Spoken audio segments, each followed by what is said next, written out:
kabar? Berjumpa lagi kita di sharing bimbingan konseling. Tetap semangat belajar ya sobat, untuk meraih masa depan yang gemilang. Sobat BK, kali ini saya akan sharing tentang pilihan studi lanjut untuk siswa sekolah menengah pertama atau SMP. Setelah lulus SMP, aku mau melanjutkan kemana ya? Nah, pertanyaan ini yang sering muncul di benak siswa SMP yang akan melanjutkan sekolah. Mereka merasa galau, mau memilih masuk SMA, SMK, MA, MAK, pesantren, atau boarding school. Ternyata tidak sedikit siswa SMP yang masih kebingungan dalam menentukan pilihan sekolah lanjutan. Apalagi bagi siswa yang tidak tahu perbedaan dari sekolah lanjutan tersebut dan mana yang paling tepat untuk masa depan mereka. Bahkan, sebagian dari mereka menentukan pilihan sekolah lanjut berdasarkan pilihan orang tua, ikut-ikutan teman, atau karena sekolah tersebut populer, tanpa memiliki prinsip sendiri. Sekolah seperti apa yang pas untuk dirinya? Dalam hal ini, yang sesuai dengan bakat, minat, dan kemampuan yang dimiliki. Yang akibatnya, tidak sedikit kita jumpai siswa SMP yang menyesal memilih sebuah sekolah karena ternyata sekolah lanjutan yang dipilih tidak sesuai dengan potensi, kemampuan, dan peminatan belajar yang diinginkan. Hal demikian dapat menyebabkan siswa frustasi dan gagal dalam belajar. Sobat BK, untuk menentukan pilihan studi lanjut membutuhkan pertimbangan yang matang. Ini dikarenakan pilihan sekolah lanjutan bisa menjadi salah satu faktor penentu masa depan siswa. Oleh karena itu, siswa SMP harus dibantu untuk memahami dirinya, mengetahui berbagai sekolah lanjutan setelah lulus SMP, memahami pilihan minat yang tersedia, hingga siswa dapat mengambil keputusan yang tepat sesuai dengan potensi dan kemampuan yang dimilikinya. Sobat BK, sebelum mengambil keputusan memilih sekolah lanjutan, ada beberapa hal yang harus siswa SMP pahami dan pertimbangkan.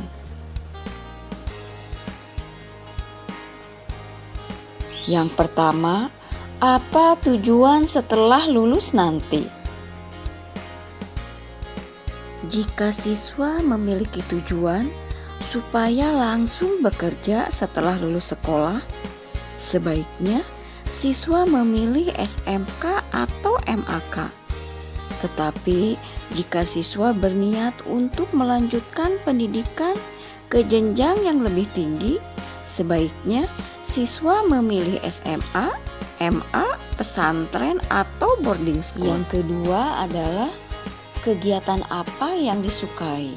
Jika siswa menyukai hal yang berhubungan dengan praktik, sebaiknya siswa memilih SMK atau MAK. Tetapi jika siswa adalah tipe orang yang lebih senang bermain logika, sebaiknya siswa memilih SMA, MA, pesantren, atau boarding school. Selanjutnya, cita-cita atau pekerjaan yang diimpikan. Jika pekerjaan yang diimpikan oleh siswa mengharuskan memiliki gelar tertentu, sebaiknya siswa memilih SMA, MA, pesantren, atau boarding school. Tetapi jika pekerjaan yang siswa pilih tidak menetapkan standar pendidikan tertentu, siswa bisa memilih SMK atau MAK. Selain itu, jika memilih SMK atau MAK, siswa bisa menekuni keahlian dan bisa mendalaminya lagi di perguruan tinggi nanti. Yang tidak kalah penting yang harus dipertimbangkan adalah biaya. Jika keadaan keuangan siswa kurang baik dan mengharuskan untuk segera mempunyai penghasilan, maka sebaiknya memilih SMK atau MAK. Setelah itu, jika memang ingin melanjutkan pendidikan, siswa bisa kuliah sambil bekerja. Tetapi lain hal bila keuangan keluarga memang mencukupi untuk melanjutkan sekolah ke perguruan tinggi, maka lanjutkan saja ke perguruan tinggi. Bukankah mengejar ilmu itu tidak ada ruginya? Yang terakhir adalah mengamati potensi di sekitar. Mengamati daerah sekitar. Perhatikan, apakah ada potensi usaha atau peluang kerja yang cocok untuk siswa. Bila di daerah siswa mempunyai banyak ladang usaha yang membutuhkan keterampilan tertentu, sebaiknya memilih SMK atau MAK. Tetapi apabila peluang kerja di sana lebih ke arah logika, sebaiknya siswa memilih SMA, MA, pesantren, atau boarding school. Sobat BK, berikut ini adalah beberapa pilihan studi lanjut setelah lulus SMP. Ada SMA, SMK, MA, MAK, pesantren, dan boarding school. Sobat BK, sebagai tambahan referensi, saya akan memberikan gambaran secara umum mengenai SMA, SMK, MA, MAK, pesantren, dan boarding school. Sekolah menengah atas atau SMA adalah lembaga pendidikan menengah yang mengutamakan perluasan pengetahuan yang diperlukan oleh siswa untuk melanjutkan pendidikan ke jenjang yang lebih tinggi. Dalam hal ini tentunya pendidikan tinggi atau sekolah tinggi. Sekolah menengah atas adalah sekolah umum yang ditempuh oleh para siswa lulusan SMP atau sederajat yang terdiri dari kelas 10 sampai kelas 12 serta merupakan tingkatan wajib dalam program wajib belajar 12 tahun. Dalam jenjang ini fokusnya adalah pembelajaran secara umum yang terdiri atas berbagai bidang ilmu dengan cakupan yang lebih luas. Di jenjang SMA, siswa nantinya akan memilih lagi pengelompokan mata pelajaran berdasarkan minat serta kemampuan akademis. Di kurikulum KTSP 2006, pengelompokan tersebut dinamakan penjurusan dan dilakukan di kelas 11. Sedangkan di kurikulum 2013, pengelompokan tersebut dinamakan peminatan dan sudah mulai dari kelas 10. Penjurusan atau peminatan di jenjang SMA ada 3, yaitu ilmu pengetahuan alam. Penjurusan atau peminatan ini lebih fokus kepada mata pelajaran ilmu alam. Yang spesifik diajarkan adalah fisika, kimia, dan biologi. Matematika yang ada dalam penjurusan ini juga dirancang spesifik untuk lebih cocok dengan ilmu alam. Ilmu pengetahuan sosial. Penjurusan atau peminatan ini terfokus kepada mata pelajaran ilmu sosial dan humaniora. Yang spesifik diajarkan adalah ekonomi, geografi, sejarah, serta sosiologi dan antropologi. Matematika yang ada dalam penjurusan ini juga ada, tetapi lebih dirancang untuk lebih sejalan dengan ilmu sosial dan humaniora. Ilmu bahasa. Penjurusan atau peminatan ini terfokus kepada mata pelajaran bahasa dan sastra, seperti Bahasa dan Sastra Indonesia, Bahasa dan Sastra Inggris, 1 bahasa asing wajib, 1 atau 2 bahasa asing pilihan. Untuk bahasa asing wajib dan pilihan biasanya tergantung sekolah masing-masing. Pilihannya bisa berupa bahasa Arab, bahasa Mandarin, bahasa Jepang, bahasa Perancis, bahasa Spanyol, dan lain-lain. Meski di penjurusan dan peminatan lain ada mata pelajaran bahasa Indonesia dan Inggris, di penjurusan ilmu bahasa dan ini siswa akan mendalami bahasa-bahasa tersebut secara lebih spesifik dan mencakup ranah sastra juga. Nah, untuk jenjang SMA, selain mata pelajaran spesifik yang siswa dapatkan dari penjurusan atau peminatan di atas, ada juga mata pelajaran wajib seperti pendidikan kewarganegaraan, pendidikan jasmani, olahraga, dan kesehatan atau penjakoskes, prakarya atau seni budaya dan keterampilan, dan lain-lain. Sekolah Menengah Kejuruan atau SMK adalah lembaga pendidikan formal setara dengan SMA, MA, dan paket C yang bertujuan menyiapkan siswa untuk siap bekerja seusai menempuh jenjang SMK. Sobat BK, berdasarkan peraturan pemerintah nomor 17 tahun 2010 menyatakan bahwa pendidikan kejuruan ada pada jenjang pendidikan menengah yang dinamakan SMK. Jenis-jenis pendidikan kejuruan disusun dalam spektrum pendidikan kejuruan, yaitu teknologi dan rekayasa, teknologi informasi dan komunikasi, kesehatan, agribisnis dan agroteknologi, perikanan dan kelautan, bisnis dan manajemen, dan seni kerajinan dan pariwisata. Sobat BK, Madrasah Aliyah atau disingkat MA dan Madrasah Aliyah Kejuruan atau disingkat MAK sebenarnya mirip dengan SMA dan SMK. Namun, ada kekhasan tersendiri untuk MA dan MAK, yaitu penambahan porsi untuk pendalaman pembelajaran agama Islam.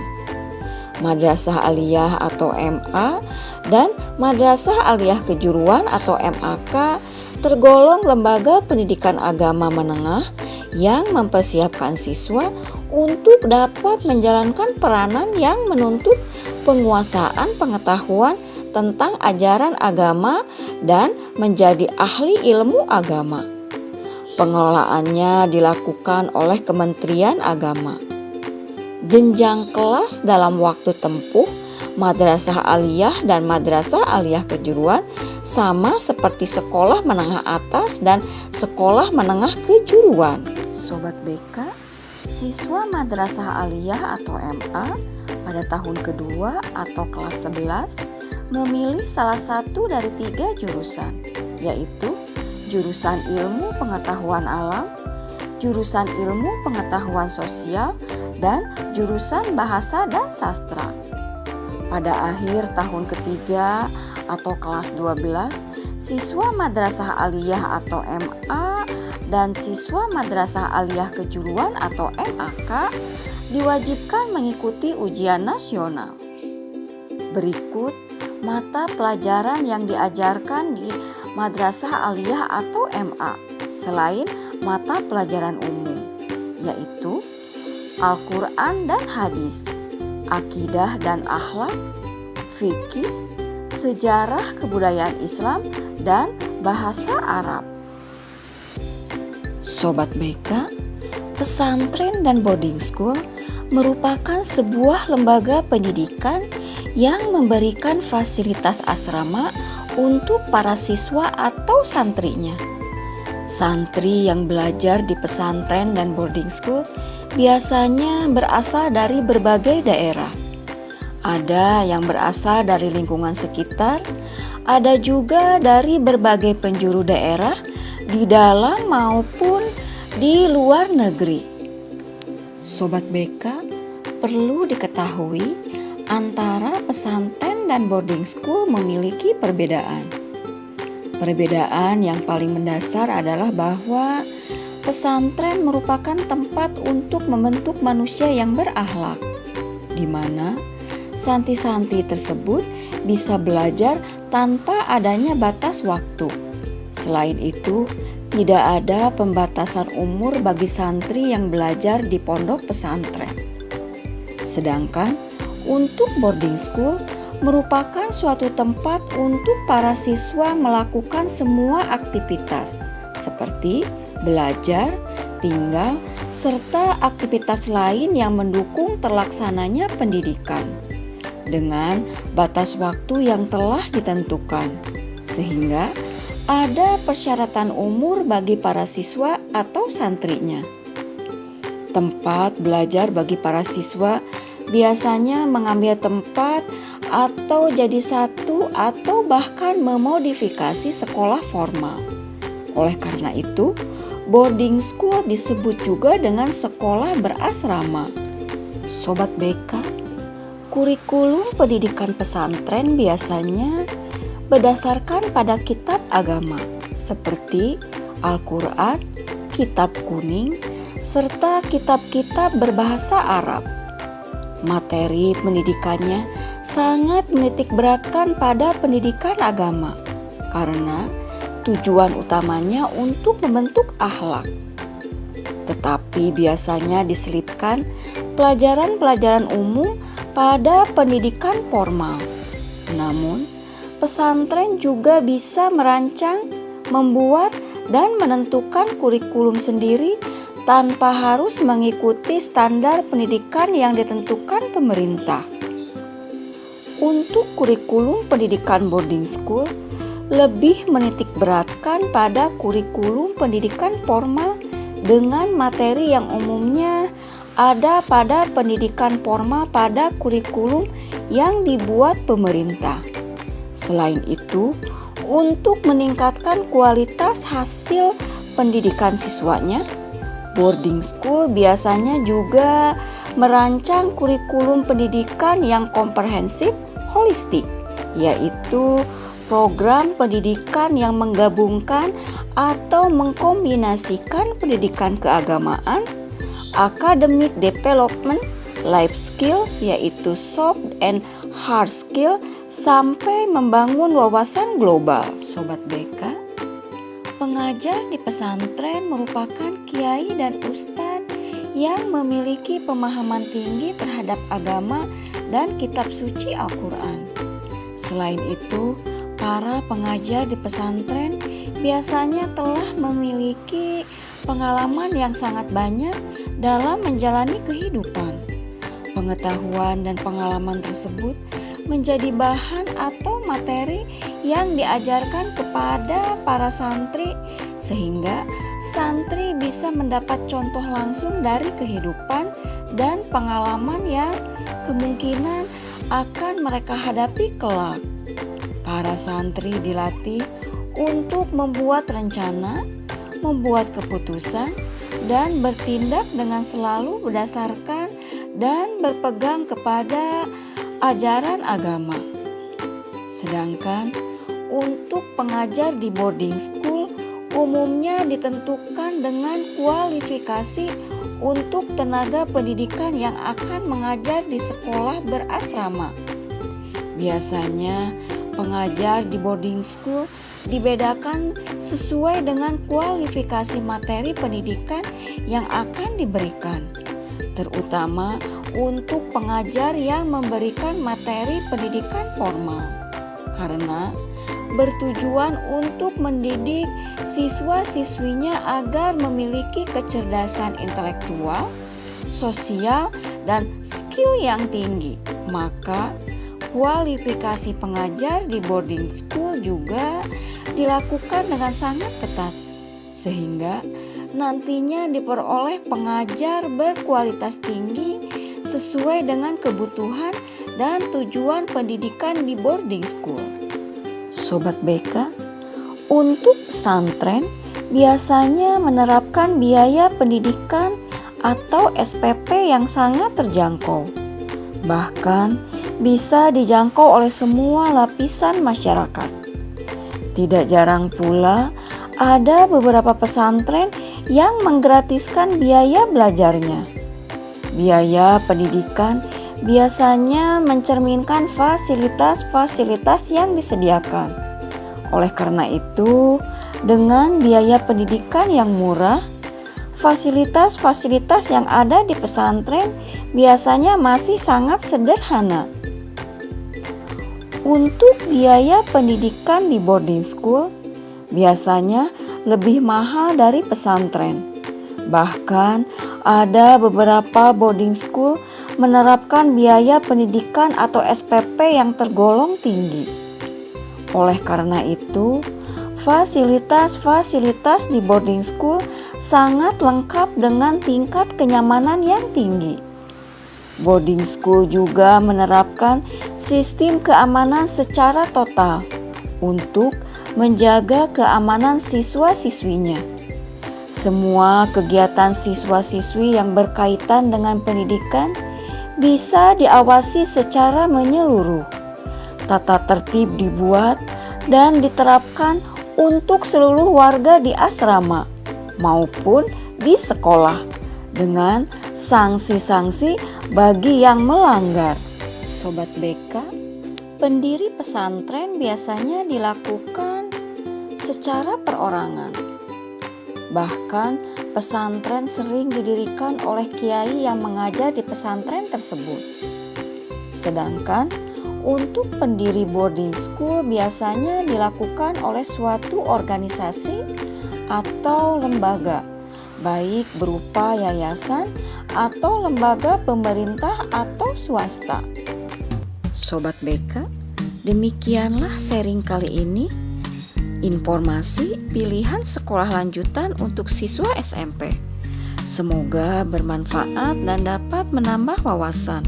Terima kasih. Wassalam.